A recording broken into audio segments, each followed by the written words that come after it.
Tuhan nggak butuh kontraktor. Katakan itu. Dia tidak mau cari kontraktor di antara kita. Dia mau kita jadi jembatan itu. Tidak boleh kita bangun jembatan. Oh, amin lagi yang lain. Kita harus jadi jembatan itu. Saudara, jembatan hanya punya dua sikap atau dua kondisi. Ya, perhatikan, jembatan hanya punya dua sikap atau dua kondisi. Renungkan ini baik-baik. Satu, jembatan itu harus tidur. Kalau berdiri namanya tangga. Cara itu baik-baik. Betul nggak?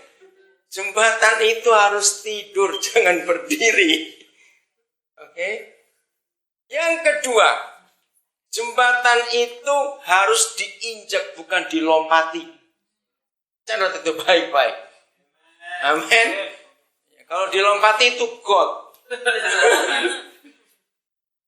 Nah, saudara bisa bayangkan, kalau kita harus tidur, itu artinya apa? Kalau kita harus rebah itu artinya apa? Betul. Mati.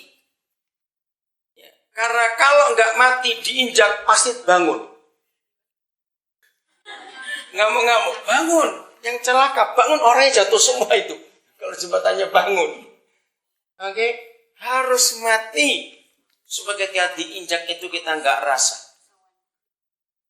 Saudara, semua orang di dunia terpisah dengan Tuhan. Saya ulangi, semua orang di dunia terpisah dengan Tuhan. Betul tidak? Karena dosa. Apalagi Tuhan tidak butuh calo. Atau bahasa Inggrisnya apa calonya? Broker. Tuhan gak butuh calo. Katakan amin. Ya, ingat calo? Teriak. Apa gading, kelapa gading. Grogol. Yang lain naik, dia tetap di situ saja, nggak berangkat. Nah, Tuhan nggak butuh calo. Kita harus jadi jembatan itu supaya orang bisa lewat. Ini konsep yang penting. Jadi kalau kita ketemu orang-orang yang belum percaya Tuhan Yesus, jangan kita sombong. Kita rebah.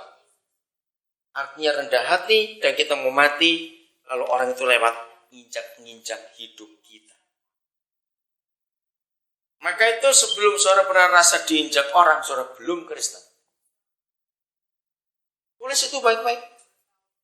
Selama saudara belum merasa diinjak orang, saudara belum Kristen.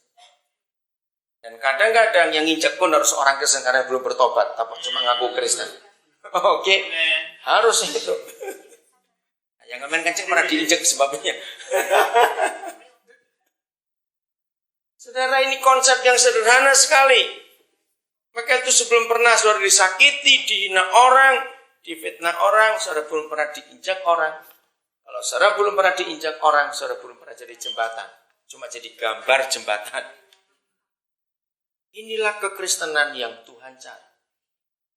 Supaya kita bisa membawa semua orang yang dikasihi Tuhan Yesus datang kepada Yesus.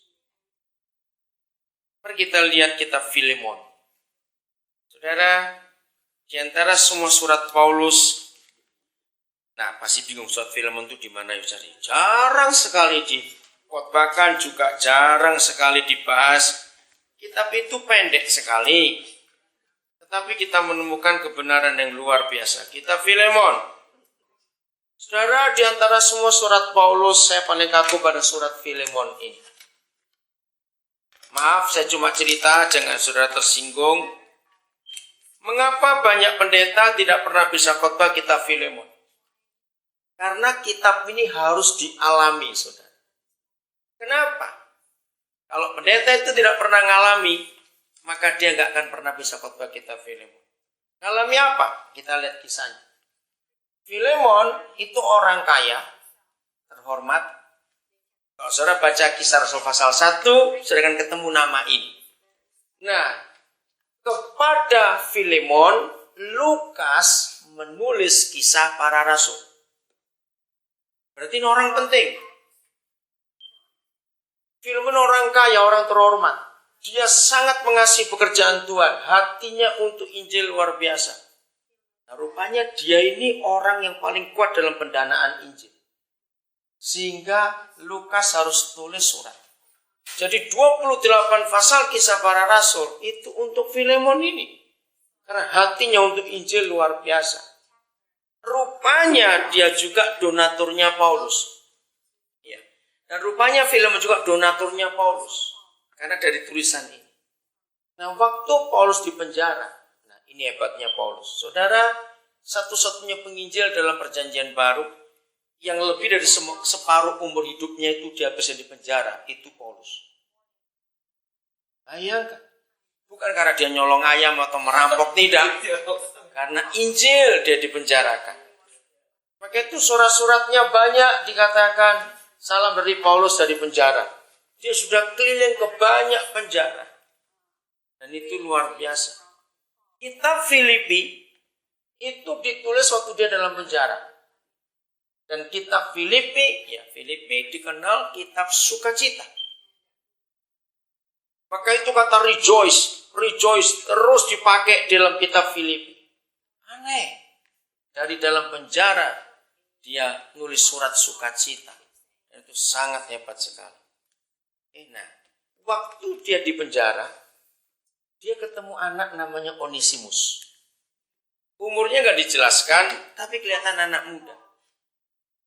Surat Filemon ini terjadi ketika hari itu Onesimus dibebaskan. Dia gak mau keluar. Dia lebih milih betah di penjara. Aneh.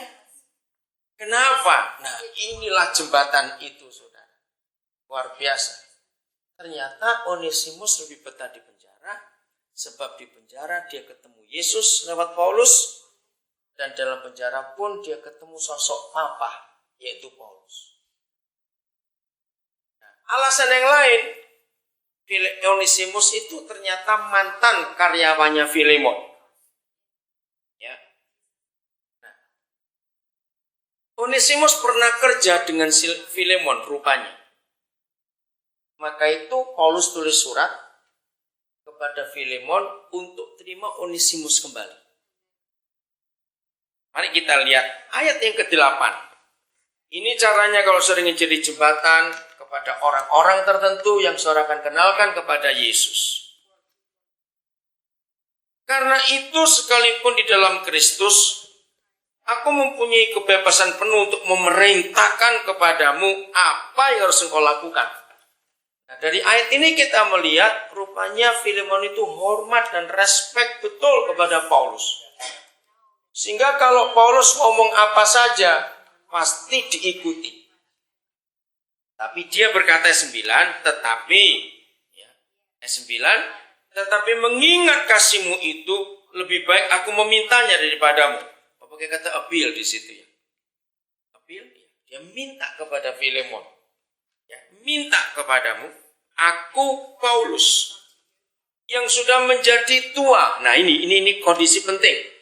Yang sudah menjadi tua. Lagi pula sekarang dipenjarakan karena Kristus Yesus. Mengajukan permintaan kepadamu. Ini mengharukan sekali, saudara. Mengenai anakku yang ku dapat selagi aku dalam penjara. Yakni Onesimus. Saudara, dalam kehidupan saudara harus sering mengalami hal ini. Misalnya gini. Aku ketemu orang di pasar, misalnya gitu ya. Lalu orang itu aku injili. Dan dia kenal Yesus. Maka saudara bisa berkata, oh aku dapat dia di pasar. Misalnya, oh aku dapat dia di rumah sakit. Oh aku dapat dia di jalan. Ngerti kata itu? Oh aku dapat dia di penjara. Dan banyak lagi yang lain. Selama saudara hidup sampai hari ini, saudara sudah ketemu teman-temanmu di mana? Yang pernah saudara bawa kepada Yesus. Ngerti pertanyaan ini, saudara? The bridge, ya, sebagai jembatan, kita harus sering mengatakan kalimat ini. Ketemu kamu di mana? Ketemu di mana? Dapat di mana? Dapat di mana? Luar biasa.